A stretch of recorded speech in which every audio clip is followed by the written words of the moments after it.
The one commodity that is most valuable on this earth is time. Time to love, time to live. From the moment the human body is born, it begins dying. I don't think you quite caught that. Let me say it again. From the moment the human body is born, it begins dying. Some happen faster, some happen slower. Some of us help them go faster, and some of them prevent it from happening sooner than later. Coach Hike coming to you live on the field of life. How many seconds, how many minutes do we waste every day doing things that are nowhere near the goals and aspirations and passions that we have inside? How many times do you go through the course of a day and realize, did I do anything I set out to do today? Write down those goals each and every day. No matter if it's 2 goals a day, if you can accomplish those, then you're doing more than just making it through the day. You are living and achieving your dreams. You know, as inspirational speakers, we don't want to just talk to you. We want to live that as well. I've done that in my life as well. Find time to better yourself, read, explore, research, live life, do things you've never thought of doing before. That's what it's all about. When you're born, that's that date that they put on the left side of the tombstone. When you die, they put another date on the right side of the tombstone. But that dash in the middle is the most important thing on that tombstone. That is a line that throughout that entire time frame, you were able to impact and touch others' lives. You were able to leave your mark on this earth. You were able to build a legacy that nobody could change. You were able to have it to where people remembered who you are no matter what. When you're living for that dash in the middle, you're going to remember your why. Your why you're here. Not the why did you do something? Your why, your reason for getting up in the morning, your reason for pushing yourself past the brink of exertion and giving up. Your reason for moving on and getting things done in life.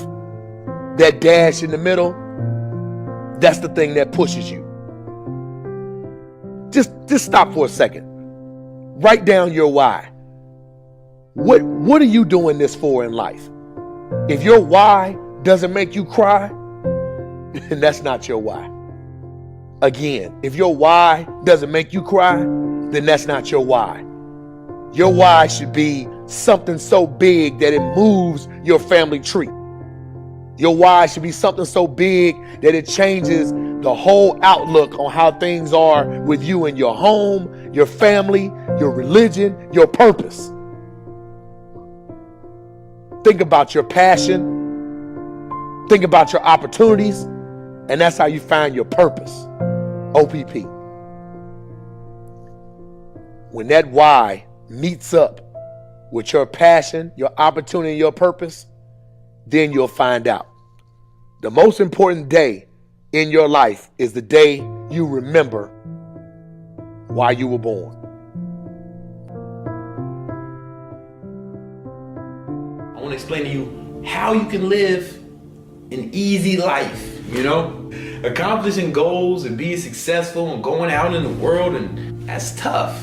The only way to live an easy life is to basically give up on all your dreams and aspirations and just sit around doing nothing. Shit that is easy is not worth accomplishing. Therefore, a life that is easy is not even worth living. Nothing in this world is worth having or doing unless it means effort, pain, and difficulty.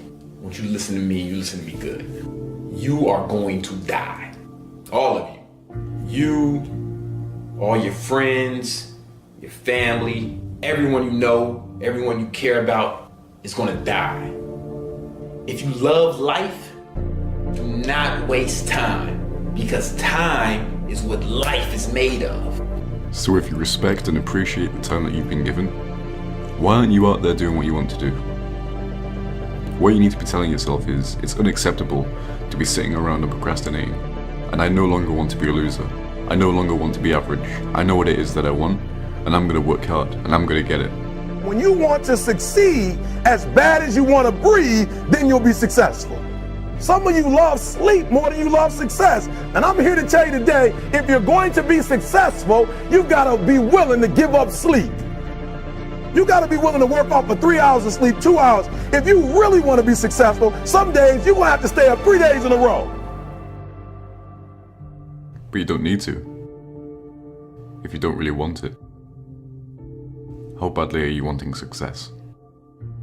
Rather than actually working towards your dreams, a lot of you are just thinking about it. I have high hopes for everybody watching this. I want to remember your name.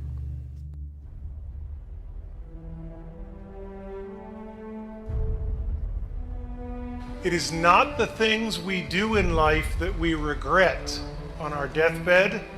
It is the things we do not.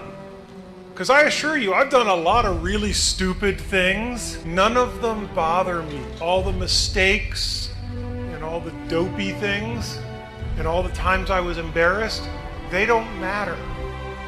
Find your passion, and in my experience, no matter what you do at work or what you do in official settings, that passion will be grounded in people, and it will be grounded in the relationships you have with people and what they think of you when your time comes.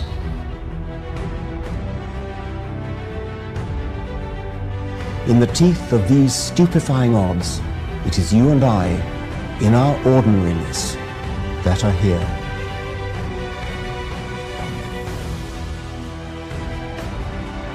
But one thing I can tell you, I do every single day of my life is I try to find somebody else to change their life.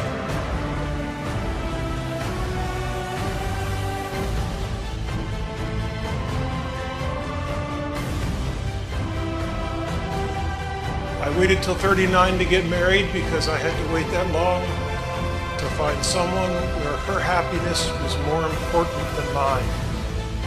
And if nothing else, I hope that all of you can find that kind of passion and that kind of love in your life.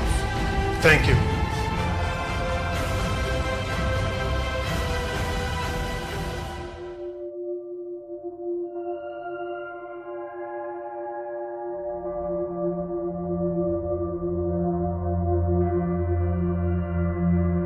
A journey of 1,000 miles begins with a single step. It's from an old Chinese proverb. Most people have heard it or have come across it at some point. And the meaning's pretty straightforward, right? It advocates having the courage to take that step towards a goal. And that's huge. You're making that decision to move forward towards something you want. But it's what happens immediately following that first step that I'm interested in. What happens when the journey's begun? And it's you and your goal, and all of a sudden you realize how long that road ahead really is. This is a turning point for a lot of people. And those who can succeed are able to take their daunting, intimidating goal or journey and see it for what it really is. Just a bunch of small, manageable tasks strung together. When you look at why people quit, a lot of the time it's because they were overwhelmed by their goals and ambitions. Let's say you have, this wonderful plan in your head to climb a mountain. You're thinking about that feeling of being on top, looking down with pride.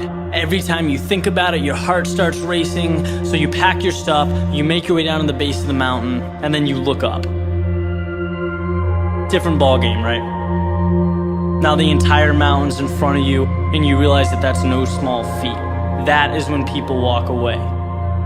When they aren't able to see a challenge as a sum of tiny steps, they see it as a crazy, impossible task.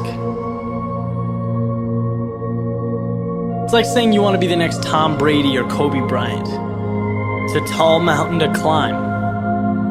It's like trying to hit a target from a mile away. But if you can identify and map out what you need to conquer in order to become a better basketball player or football player and begin taking those small steps, improving every day, that makes dreams real. That's what gives goals life. The ability to see your objective not as a marathon, but as a series of little 400-meter stretches. Stepping stones. You know what your objective is today, tomorrow, the end of the week, and the end of the year. And completing them day by day, these little victories, that's what gives your dream life. It's what gives you momentum. You feel good about the process. And by the way, when things blow up in your face, which happens every so often on this little place we call Earth, you'll have that foundation and that sense of accomplishment to stay focused, because your approach is tangible and it's realistic. This applies with everything. Losing a job, a breakup, failing a test. These things are monumental if you allow them to be. You know, they can turn into that unclimbable mountain. Or they can roadmap a new path for you. And if you define what you want, you define success and begin stepping towards it 1 hour, 1 day at a time, you'll get where you want to be quicker than you thought. What changes our whole life is action. Why don't we take action? Fear. What do we got to do to get ourselves to do it? We got to make sure that we push ourselves through it by making a decision. The point in which change happens is a decision.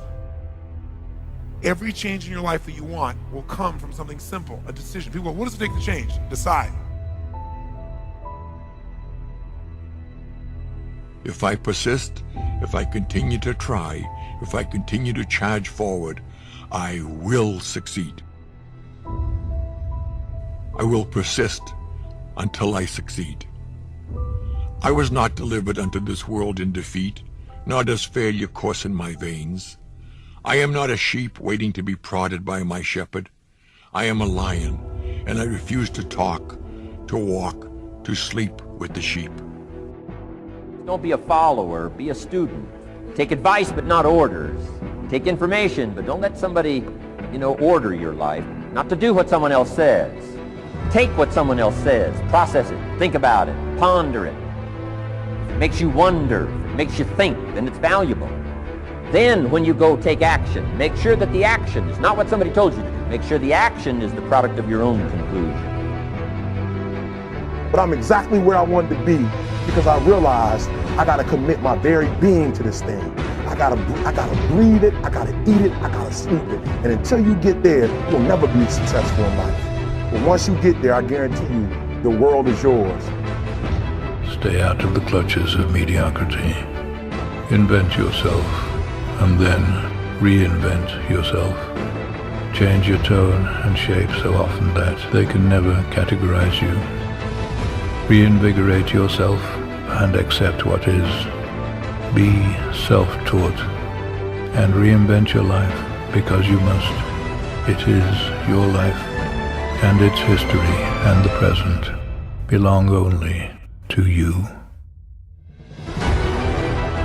People that will try and take your energy and positive vibes away are only here to make you stronger, not weaker. So you must understand this. You have the power to allow others to control you or not. Everybody that comes in and out your life is put in place for a reason. If this world was just a totally happy place with no struggle, then you wouldn't learn how to gain strength, gain the courage, learn from your mistakes, and to thrive through pain. Everybody is put in place in your life for you to succeed, not to fail. I would never want to be that 9-to-5 person that just lives my entire life working a 9-to-5 and just be happy with a modest lifestyle. Being secure. A lot of people, that's all they want. They just want a secure lifestyle, own a house, and be able to retire, and that makes them happy, and I just believe that we should always be pushing, to achieve more, to become more, and sitting at a job, the same job for 30 years is not something I would ever choose to do. In this society, we are taught to go to college and get a job. That's what we're taught. If you become a doctor or a lawyer, you're successful, but most of the time you still have a boss, you still have someone, telling you what to do, and you still have a schedule you have to stick to. So it's not much different than working at McDonald's. I mean, it's just you're making more money, but you're still in the same exact situation. And, working at McDonald's is not something I would choose to do, or same scenario, making more money. To me, you got to enjoy what you're doing, and, to have the lifestyle and the freedom to do what you want when you want, is the most incredible thing. A lot of people don't understand that you got to work hard at whatever you do, whether you're working for someone else or working for yourself. And if you're willing to put that in, you're going to end up being successful. You can't be satisfied, but that's what keeps us going. When you become content, then life's over. And the mentality is what's going to make things happen. Is having that mentality to never give up, keep pushing forward, and trying to accomplish your goals, and hopefully you have more goals. Constantly trying to move on to bigger and better things and trying to improve ourselves in every area. You really have to believe what you're doing is working. It's very important to believe. You have to believe to achieve. If you're doing something, you're not 100% confident in what you're doing, you're going to fail. Someone who is doing something maybe not 100% correctly, but they truly believe in their mind that they're doing the best they could possibly do, and they believe what they're doing is the best possible scenario, I think they're going to have a lot more success than someone that is doing it 100% right, but aren't positive in what they're doing. The mind is the most powerful tool we have, and in order to be a winner, you have to lose. That's how you learn. One day I may is telling me you better get out there and start busting your ass. Going forward and never stop. Don't miss a day. One day miss is the day you can't get back. Always look at the positive. The glass is always half full. If you think positive and you look at the positive, you're only going to continue to get better. And it's being positive in every area is the secret. It's the secret to life. If you're negative about anything, you're going to fail, no matter what it is. You're not happy. You want to be better. But that's what you want in every aspect of life. You want to better yourself in every way possible.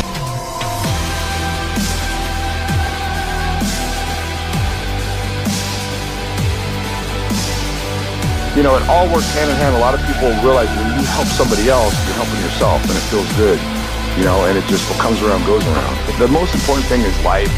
In life is to not give a shit what other people think. That's the most important thing. And to have that kind of an attitude or mentality is rare. People are always concerned about what other people think. Always, no matter who they are. It really doesn't matter what other people think. It really doesn't matter. If you can have that kind of mentality, you'll get so much further and be so much happier in life.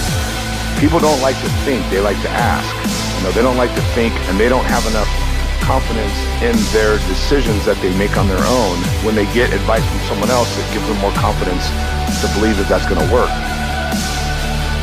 We should always be trying, to be better at every aspect in life. I mean, are you a good husband?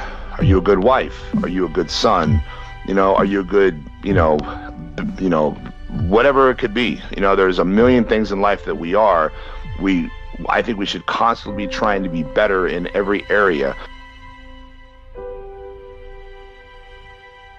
I kind of like to just, relax, enjoy life.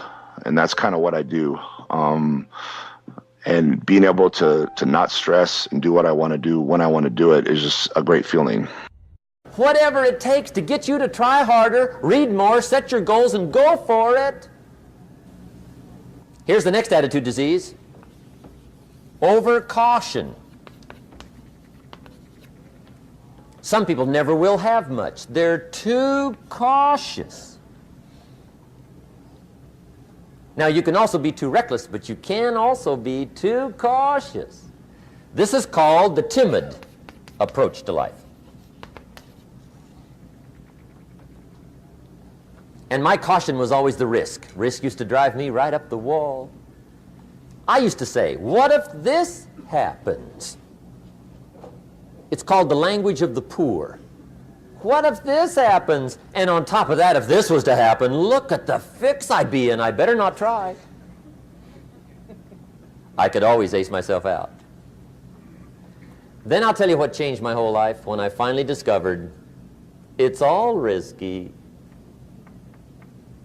The minute you were born, it got risky. If you think trying is risky, wait till they hand you the bill for not trying. If you think investing is risky, wait till you get the tab for not investing. See, it's all risky. Getting married is risky. Having children is risky. Going into business is risky. Investing your money is risky. It's all risky. I'll tell you how risky life is. You're not going to get out alive. That's risky. The Englishman says, well, if that's the way it's going to work out, let's give it a go. Right, that's what it's for. Give it a go. Somebody says, yeah, but I'm looking for safety and security. Fine, then huddle in a corner. We'll cover you with a sheet, bring you 3 meals a day. And we'll protect you, feed you, look after you, care for you. We won't let anything happen to you, and you'll probably live to be 100. The guy said, well, yeah, I'd live to be 100. But what a way to live. Right. What a way to live, safe and secure. Don't ask for security. Ask for adventure. Better to live 30 years full of adventure than 100 years safe in the corner. And see, it's not important how long you live. What's important is how you live. Here's the next attitude disease. We're almost through with this motley list. In fact, we're almost through. Hang on. The next one is pessimism. Pessimism, the deadly disease of always looking on the bad side, the problem side, the difficult side, checking all the reasons why it can't be done. The poor pessimist leads an ugly life. He doesn't try to figure out what's right. He tries to figure out what's wrong. He doesn't look for virtue. He looks for faults. And when he finds them, he's delighted. How ugly. This is the poor guy who looks through the window, doesn't see the sunset. He sees the specks on the window.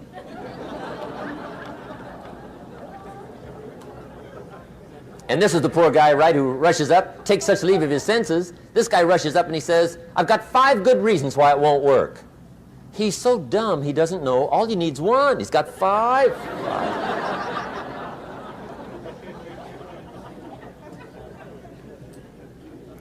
To the pessimist, the glass is always half empty. To the optimist, the glass is half full. Why would the same measure affect people 2 different ways? Answer, it all depends on how you look at it. Our lives are mostly affected by the way we think things are, not the way they are. The way we think they are affects us most. There's a subject we don't have time to get into tonight called better thinking habits. One of the major things Shove taught me when I met him, he said, poor thinking habits keeps most people poor. Not poor working habits. Most people work hard, but they don't think hard. And Shove taught me that the mind is like a factory, a mental factory. And whatever you think about all day long pours ingredients into this mental factory. And that's what builds the economic, social, financial fabric of your life. He quoted me a Bible phrase that says, as you think, so you become. How awesome. When he talked about poor thinking habits, he had me. I used to start the day reading the morning newspaper. I mean, you can believe that or not. I'd get a cup of coffee and read the paper. I'd load up on wars and riots and murders and stabbings and killings and bank robberies and muggings and car wrecks and tragedies. I'd even read the back pages. I seem to like that stuff for some weird reason. I'd load up on all that, and then I'd start the day. You can imagine the kind of days I used to have. You walk around on your financial knees. They call you economic peewee.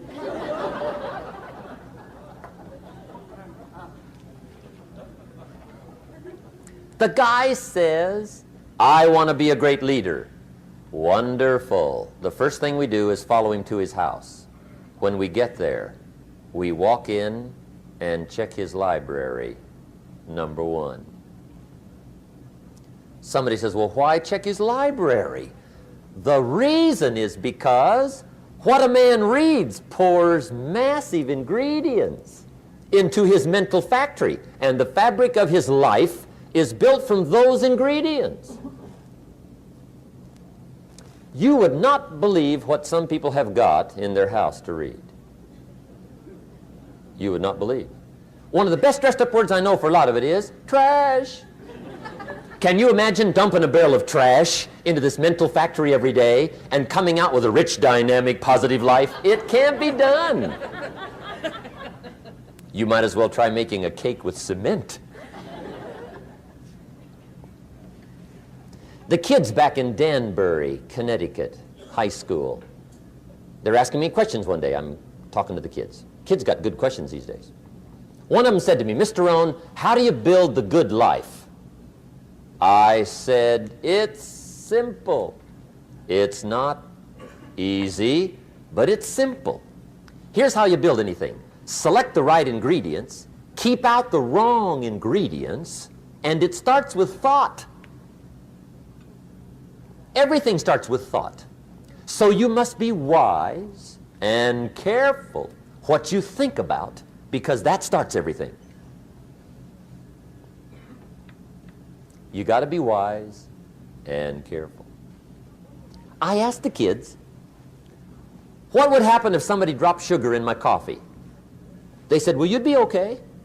I said, what if somebody dropped strychnine in my coffee? They said, well, you'd be dead. I said, correct. Lesson 1. Life is both sugar and strychnine. You gotta be careful. I said, what if my worst enemy drops in the sugar? They said, will you be okay? I said, what if my best friend, even by accident, drops in the strychnine? They said, well, you'd be dead. I said, correct. Lesson 2, watch your coffee.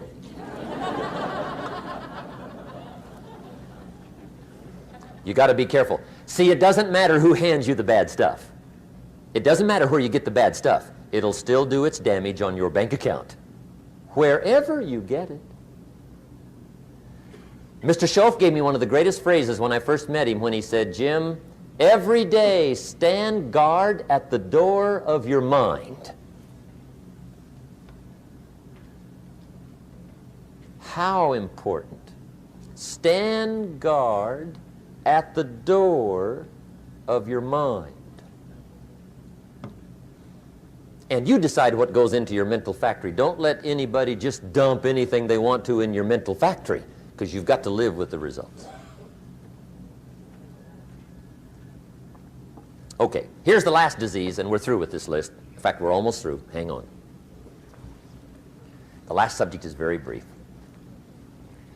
The last disease, but this one is deadly. Engage in this one, indulge in it even slightly, and you might as well forget the future, because it's going to forget you. Complaining, crying, whining, griping, a Bible word called murmuring. See, that'll ace your future. Spend 5 minutes complaining, and you have wasted 5. And you may have begun what's known as economic cancer of the bone. Surely they will soon haul you off into a financial desert and there let you choke on the dust of your own regret. I hope I said that well, so you won't forget. It's a deadly disease.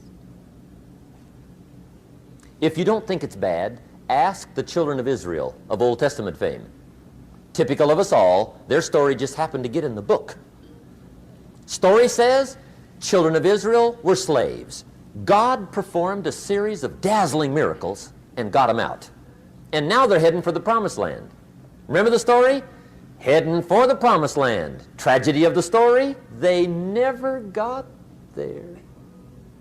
Reason.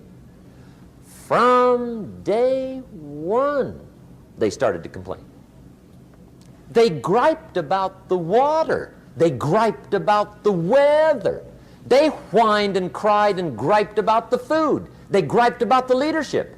They whined and cried because it was too far, too cold, too hot, too difficult, too miserable. I mean, they whined and cried for years. Finally, God said, I've had it, trip canceled.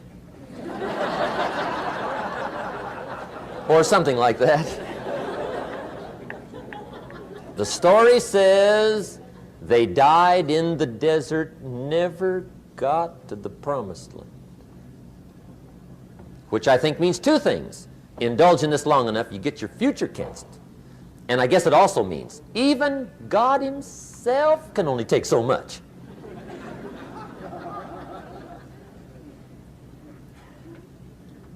Okay. Just be on the lookout of the things that can destroy all the good you start. The war is on.